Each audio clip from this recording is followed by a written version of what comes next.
Generic greetings, and welcome to Nostalgia plus The Dig.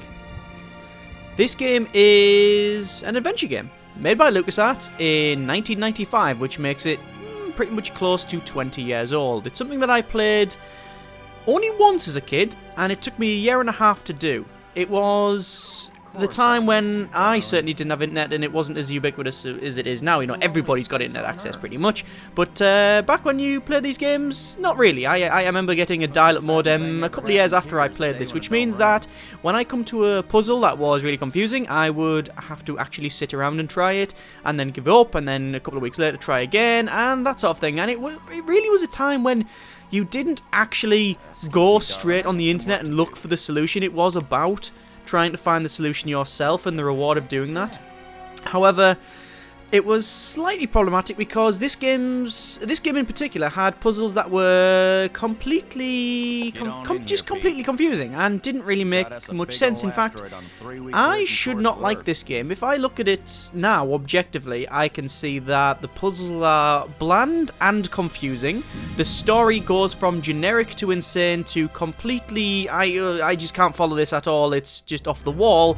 The pacing's all wrong. It's, well, I was going to say it doesn't run very well because it's obviously an old game, but this is actually the version from GOG, so it actually runs on ScumVM, so it works fine.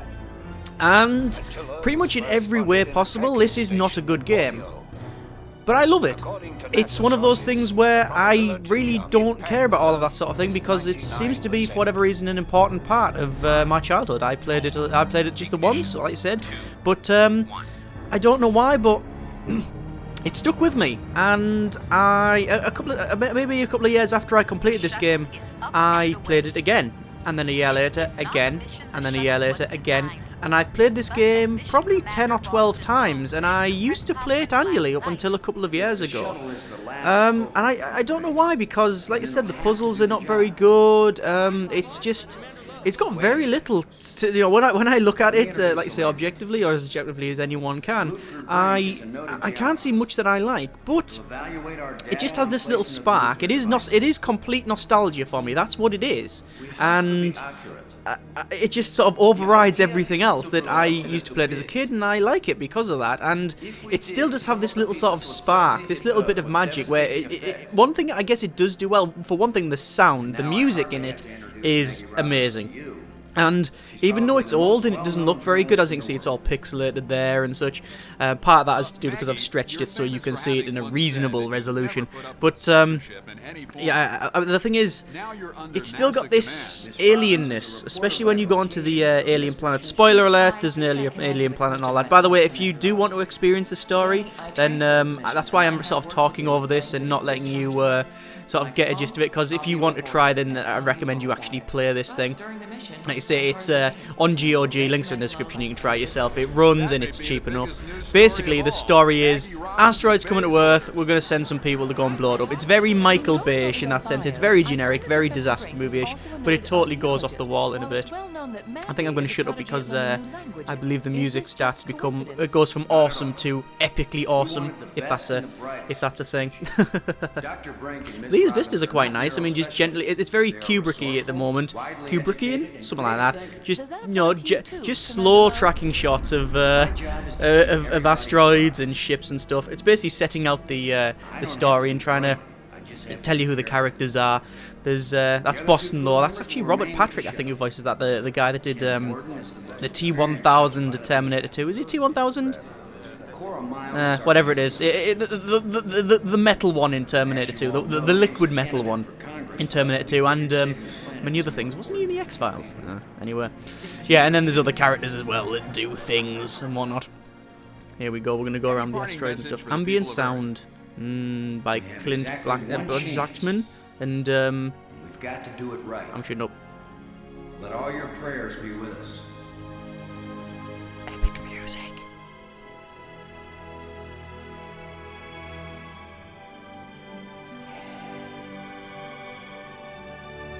That's gonna hit us, in it. Oh god! There we go. Like I said, the music is probably the best part. I think it's the best thing about this game. It is just the bit that I think music is the one that it is one of those things that does evoke more nostalgia than anything else, and I think that's a good thing in this example, because the game ain't that good, as I said.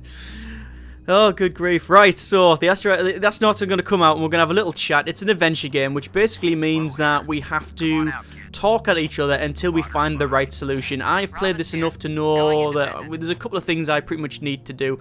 I don't... Obviously, it's an adventure game. It's very, very slow-paced. It's not really meant for a full video and such. So all this will really be is me showing you the first sort of segment, and then, you know, that'll pretty much be it.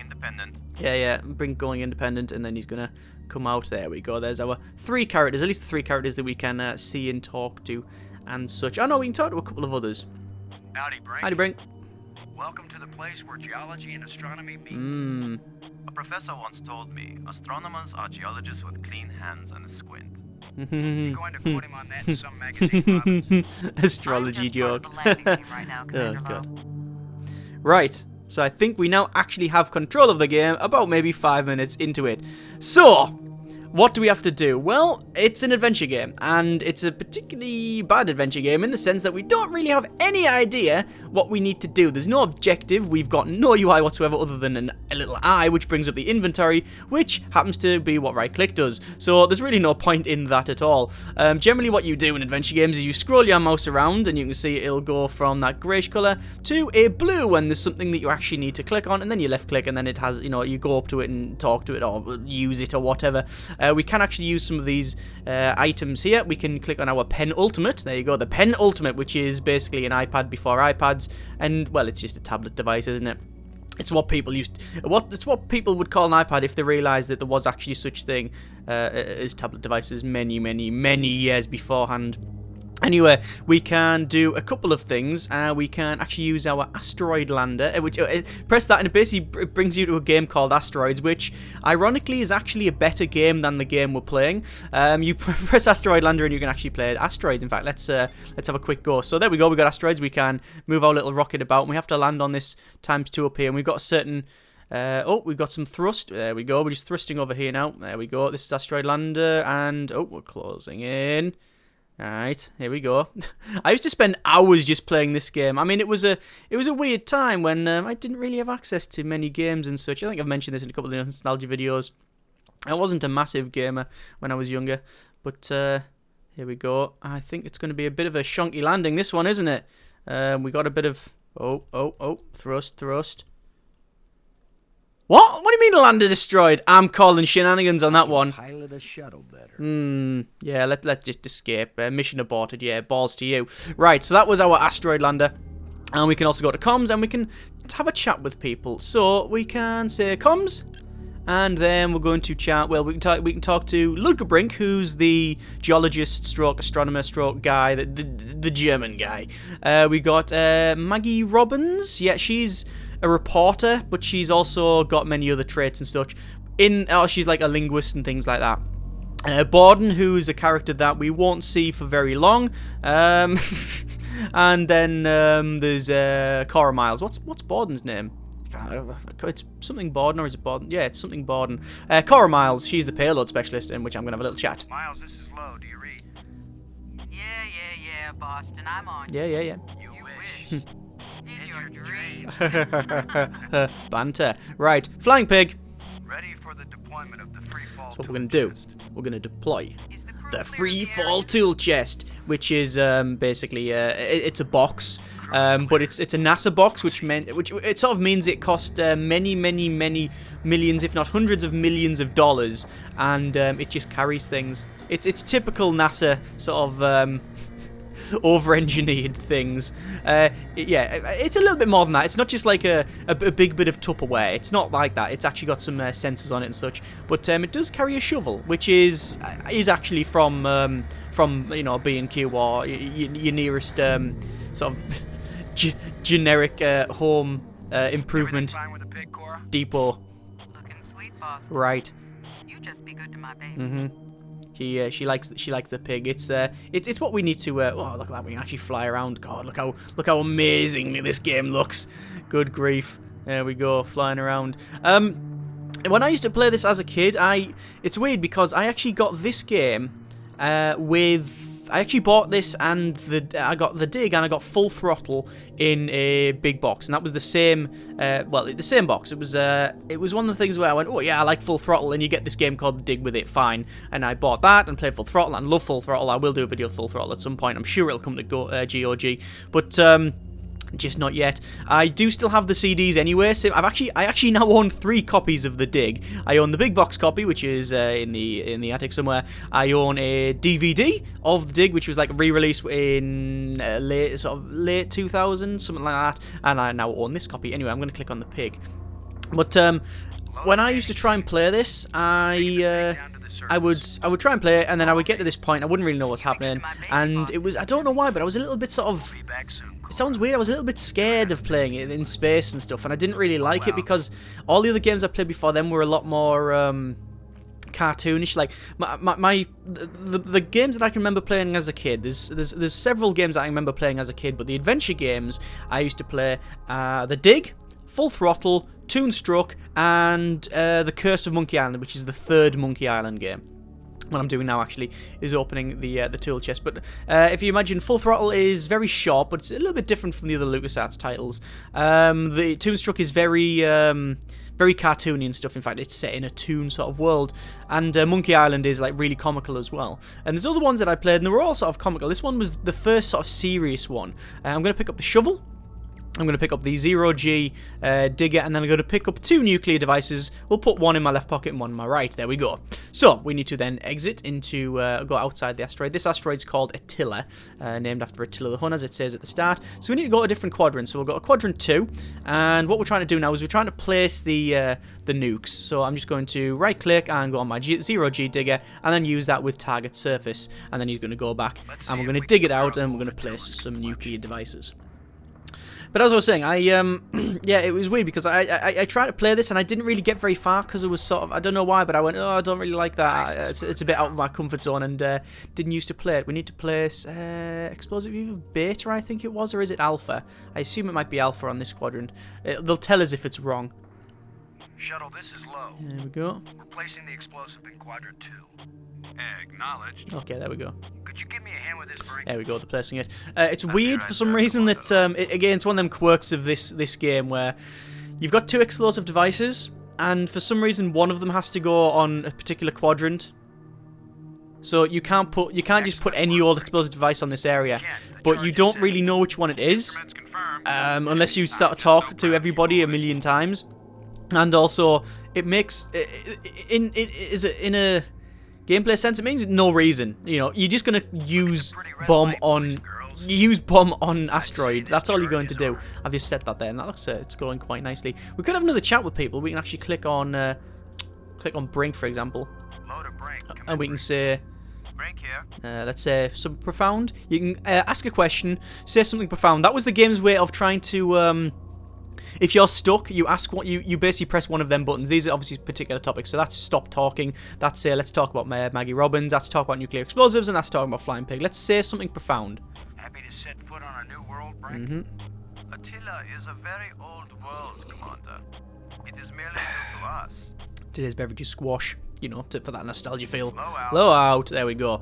Right, so Boston Low. Let's go. We've placed one nuke. We need to place one other nuclear device. Like I said, I'm not going to show you all of the game. That would just never be here. We don't have enough time for that. I'm just going to place a couple of nuclear devices, blow it up, and then we might get inside the asteroid and see what happens. Cora, Kent, I'm jamming the shovel in under the boulder, then using maximum down thrust to pry it up. Yeah, good. Does that sound workable? Well, I'm a little short on data about the tensile strength of shovel handles and 0G under maximum thrust. Right, so what they're telling us is that they've made this tool chest that's probably, you know, bazillions of pounds. That's now a unit of currency. Many generic units of currency to actually make that freefall tool chest. Yet after they've done all that, they've went, crap, we need a shuffle, don't we? Yeah. What's left in the budget? And they look at the jar that says tip jar. Ah, crap, and it's almost empty. Right, just get down to B&Q, get yourself some, just a shovel, just get anything like that, just nearest garden centre, get a shovel, put it in, they'll never know. Looks like it worked. Yeah, fun. Now, aren't you glad I made Okay, sure the tool so you can see how pretty bland this is. All I'm doing is just moving a couple of rocks about. That's, you might need yeah, like I say about pacing, it goes from this to whoa, we're in an alien world in about maybe 20 minutes or something like that. Good grief. But it's a different time, right? I mean, it's an adventure game. The whole point is that you experience the story, and the game sort of got in the way. That's how it felt like. And the reason for that, I think, well, there's actually several reasons for it, but I guess it was just the nature of the beast. That's generally how adventure games worked, you know. At the time, let me place this bomb on that area. And obviously you've experienced the story and the dialogue and that sort of thing. But there's a couple of reasons, I think, why this game in particular was a lot like, you know, it was very different. It was very an alien game. It is about aliens as well, about different planets and stuff, but or a different planet.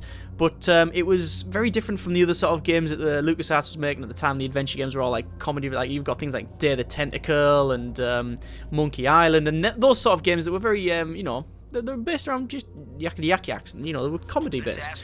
Whereas this is more serious. I think there's only one or two jokes in the entire thing, and even then they're like, haha, I saw what you've done there. The story itself, I think, came from Steven Spielberg. He wanted to do, I think it was supposed to be a television episode, or I wanted to do a film or something, but it didn't end up happening, and then it turned into, oh, let's make a game about it. So this was going to be a film. Oh, we need to go back to the shuttle because our bombs are back in. We'll have a little chat because we're going to blow stuff up now. There we go.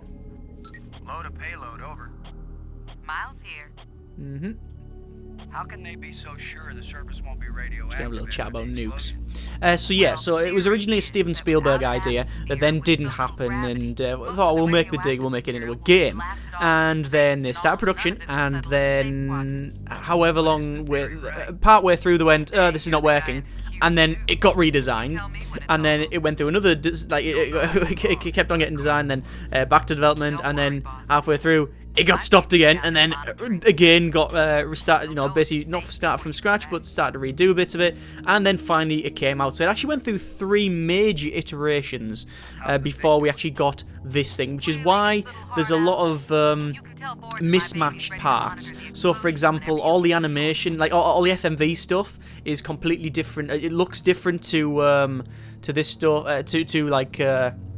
It looks different to the actual in-game stuff. Like this thing there, that there looks different to that. And when we get the actual like flights, when you see all the ships going by and stuff, it looks completely different. And it's just, like I say, disjointed in that sense. Let me have a little chat again. I need to chat to Borden and say that the nukes are placed so we can blow this thing up. Come on. Both nukes are in place. Yep, both nukes in place and armed. There we are. Yeah, so it didn't help that, you know, I went through sort of 3 full iterations before we got to this one. The story is a little bit, yeah, it's shonky. It's all over the place. In fact, what happened was this is a beautiful shot. This, it really is. I actually bought the book. It is actually a book. I don't know whether the book is based on this game, or whether this game is based on the book, or both are based off the idea. I don't know, but either way, the book has an extra character in it, and they actually name the planet. I think it's called Cocytus, which is the 7th. Is it the 7th circle of hell or something like that? It's called Cocytus, but it's never named in this game. But in this game, the aliens, I don't think are ever mentioned by name, but they are in the book. And there's many different things in the book that's not in this one, and vice versa. And it's completely different. Good grief, that was a beautiful shot. Here we go. Do it. See, they could have put a big red button here for us to press, but no, we're just treated to watching this. Treated to watching the explosions. Go. Boom. There's one explosion over there, and then another one there. Boom. There you go. We weren't aiming to completely explodorate the entire thing. We were just making it go off course. There you go. There's a lot of seismic bounce and some fracturing. That looks really good. I really wish they would actually make this thing into a film now. You know, I'm sure, Stephen, you've got the money by now, and then, you know, there's at least one person that would like to see it in a film, me, and maybe you watching, but who knows? Perhaps not. Right, so we've blown up a bit of that. See, that looks good. That looks pretty funky. Actually, looks like a glacier rather than an asteroid. Yeah. Those were certainly profound first words to speak on Earth's new moon. SG Moon. Oh, we put it into orbit. Probably. I've been reading the dialogue. It's weird because even though I've played this, you know, over 10 times, Right now, I would like to because it's not that good, I sort of play it and I'm just in this sort of haze of nostalgia while I'm playing it, and after it, I'll forget about it a couple of weeks afterwards, and I'll sort of forget most of what I did. In fact, I remember roughly what to do, but especially later on into the game, I'm completely and utterly confused and don't have a clue. There's one particular part that I remember. When you're on the planet,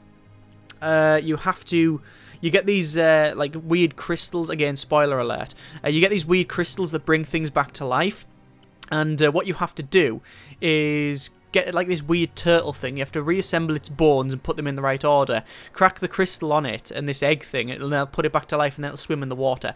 But it's a puzzle game. It is actually a puzzle piece. You have to actually put the bones in the right order, but they don't look anything like they should go where you're placing them, and it's just really, really strange. You know, that's the problem with it. wasn't created by the explosion. No, it's very ancient. Very ancient. The explosions opened the door, but this tunnel, Ooh. old but not as old as the asteroid. What does that mean? I don't know yet. Ooh. It just feels unnatural. There are some odd projections near the bottom This of is, tunnel that don't seem to belong here. Getting a bit weird now. There you go, look. Metallic plate, odd projection. So he's just told us that this place here, this shouldn't be as much here as what it is. Look at that, oh, like bright light. Oh, that's the pig. See, that looks really nice. Nice. And you've got the ambient crackles and stuff and noise. Right, I think I need to push this plate, don't I? Look at this, Brink. This can't be natural. Aliens. Aliens. It is aliens. Definitely not. Nope. A metal plate. Yes, push it. Definitely an artifact. Yep, come on, push it. An artifact. An artifact? Push it. But who could have put something like Push that it! in a tunnel? Oh, God. Yes. This is I the think adventure it's clear. game problem, isn't it? Wherever Right, it's I want to do this. there was Oh, let's have a one little there. chat about it for about 50 hours, which is why, you know, playing this more than once, it's a bit ropey, because if you remember all this, you just want to get on, especially this part, because I just want to show you like the alien planet and such.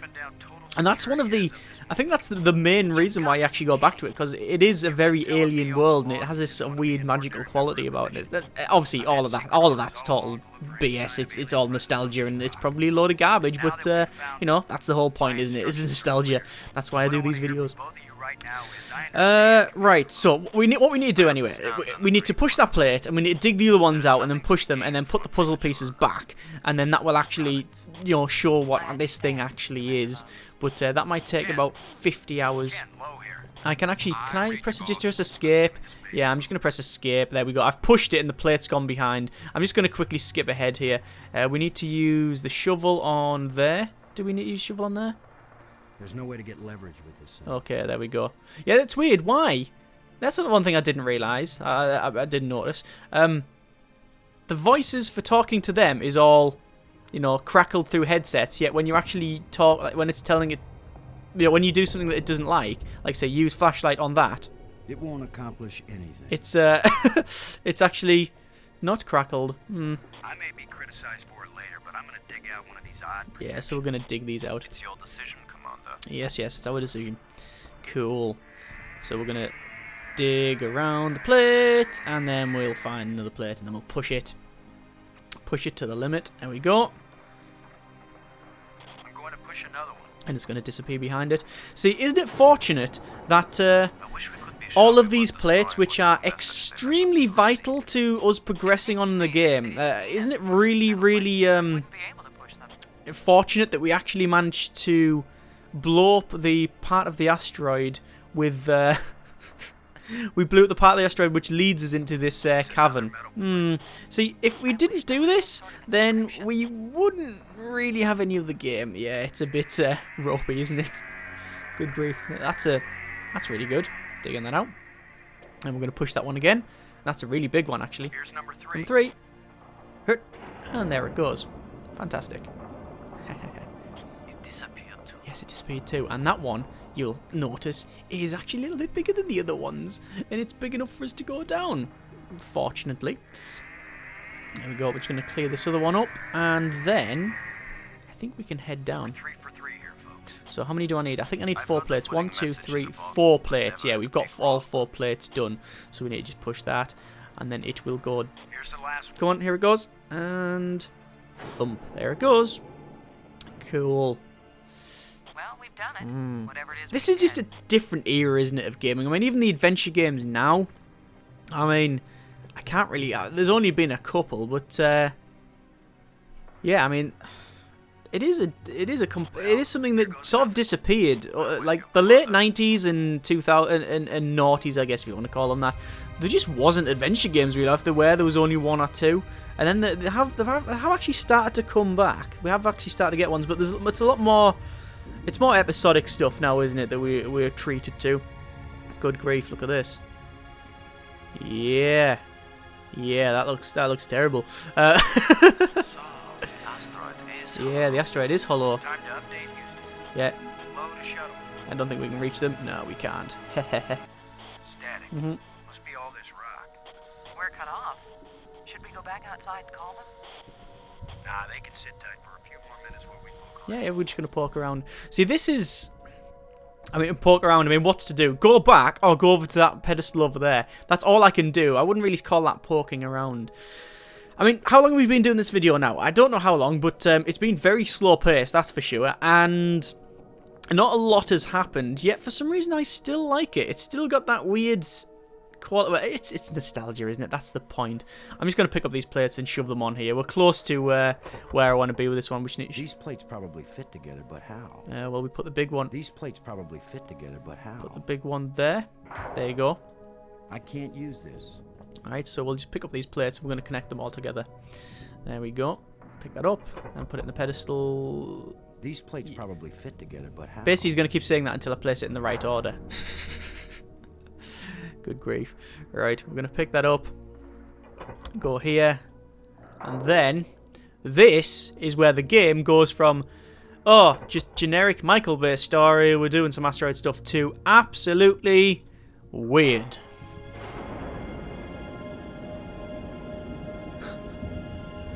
You might notice that symbol there that we actually made was stuck on the penultimate at the start. There you go, look. Why does that look completely different to the other stuff? And there goes Attila. Bye, Attila. Asteroid shouldn't do that. Nope. One thing about this asteroid. It ain't an asteroid. I don't know what the nuke did to that thing, but here we go. That's very Kubrickian as well, isn't it?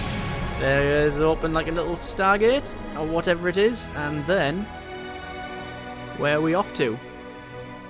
We have no bloody idea. But that looks very pixelated.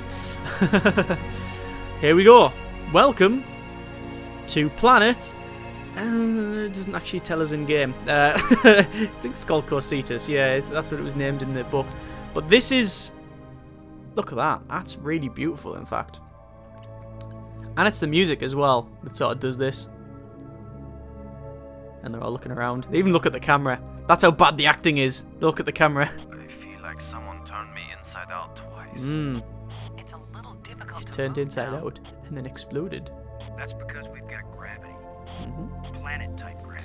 I'm just going to We're press not escape, inside get out of our suits, and then we can go at the clearing. And as you can see, we're in a big sort of hole thing. And this is where the whole adventure game thing kicks in. We can go to many, many different areas. We don't know what they are. Spoiler alert, that's a crashed spaceship. That's a gravesite. That's a big hole that goes somewhere. That's, actually can't remember now. And there is actually a hole somewhere where we can go down inside of this place and you'll encounter many, many rooms, all of weird alien origin with loads of puzzles to do, and the characters will start going a little bit insane, especially Brink, and Maggie will disappear and do other things, and you'll get on these little balls that carry around underneath the water, and it'll look really nice, and you might actually have a good time. I want to leave it there. I don't really want to go any further, mainly because it would take too long, and maybe, you know, maybe you'll give this one a go. It's weird looking back at it now because I still like it. I don't really. There's one side of me screaming at me, going, "This is not a very good game at all." It's, you know, it's it's not very well made. The puzzles are bland and confusing, but then the other side's going, don't care, played it as a kid, play it again, it's really good. And then, you know, I'm playing this now going, yep, 14 again, woo, you know, just playing this thing. And I think that's what it's about, and I think that's what, you know, if GOG has done one thing, it's allowed me to play games that I like that. Anyway, links in the description, you can check it out yourself. This is, when I first started the Nostalgia series, I thought there's one game I will get to eventually, and it's going to be The Dig. Don't know if I made any sense or talked anything but utter nonsense in this video, and maybe that's okay, I guess.